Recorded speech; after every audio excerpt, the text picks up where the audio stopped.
Okay, I decided to do a video on how I set up my sodium chloride infusions along with the Curlin pump in case anybody's curious how to do it with the tubing, and just as an informative video.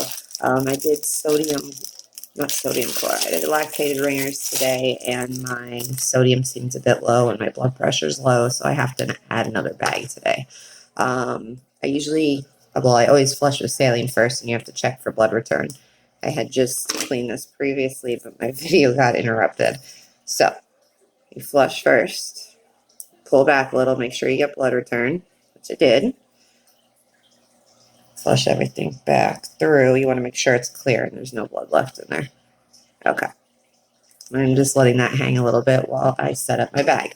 I get my bags with the air in them, so they're shelf stable and I don't have to refrigerate them. So my company actually sends me out a syringe so I can de-air the bag. I forgot if I mentioned, I was saying it in the beginning, I did clean my hands, so I'm not really using gloves because I'm not going to be touching anything directly. If I could get this open. All right, so to de-air a bag, for those of you that do not know, before you hook it up to a pump, you're going to get the bag like this. I turn it upside down. Makes it much, much easier and possible to do. And then you take the one that's used for kind of injecting stuff in it. I clean it off with rubbing alcohol just to be on the safe side. And then you take the syringe, put it in, and then start to extract the air. It usually takes about 6 times of doing this until all the air is out. Let's see. And I just kind of push it. Get in there.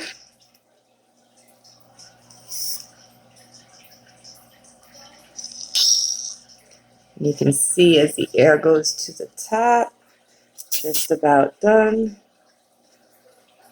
And now the syringe is starting to fill with saline and there's no air left in the bag, which means it's good to go. So I lay that down. Put this off to the side with the garbage. You want to put that in the sharps container. The next step is the tubing for the Curlin pump. I have the Curlin 6000 if you guys cannot see. So, open up the tubing. I find the easiest way, if this doesn't work, sometimes you have to prime with the machine, but this usually works for me. So, take off the part that you're going to put the IV part. Pull off the blue cap. Push it in as much as you can. And then you're going to hold it. And you see the fluid is starting to come through. And you just kind of patiently wait till it gets to the end. Make sure your clamp is kind of close to that.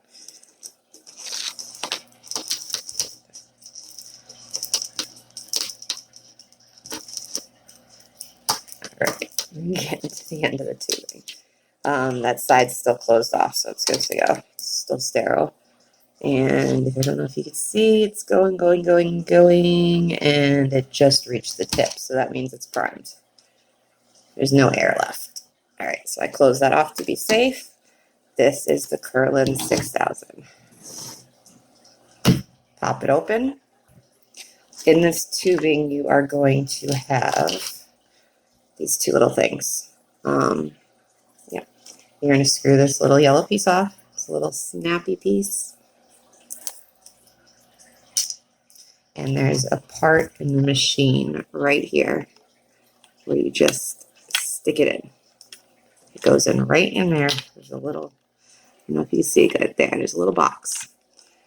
So you're going to fit that thing in the little box. Take this part of the tubing. And then there's another little square right there. You're going to put the blue dot in. So push the blue part in there. The yellow part's in. You make sure the tubing is right underneath so it doesn't get caught. And then close it off. It is now set up. I do have a hydration bag that I use. It's going to take me a few seconds to lace the tubing. Might as well do it on here. These hydration backpacks are awesome. I just take this tubing, lace it through the side that my port's on. It goes through the straps.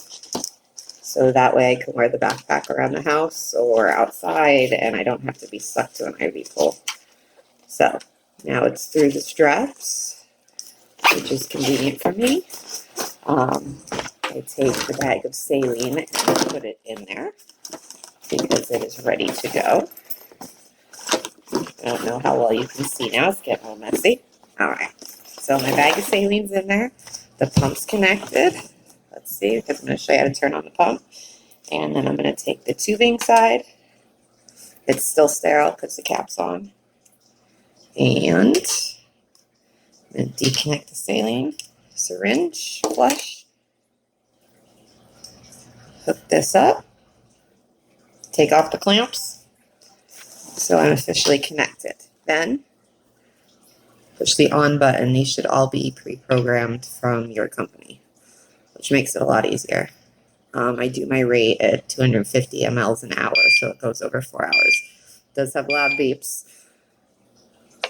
Okay, it tells you the battery power on it. And then program, you're going to put enter, because it's already pre-programmed. Repeat RX, enter. It reviews it, tells you how many mLs and everything that they have programmed in there.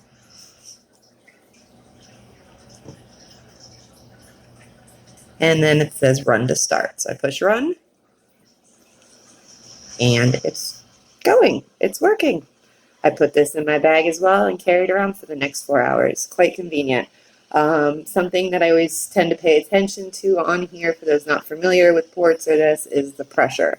With a good needle, my pressure is usually between 30 and 60. Once it starts going over 100 or even hits near 200, I realize there's starting to be a problem or an issue with the needle. A lot of pressure I don't think is a good thing, but I don't know 100% about it.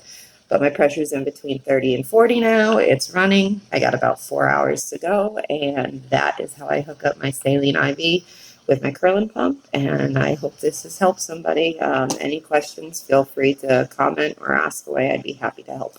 Bye.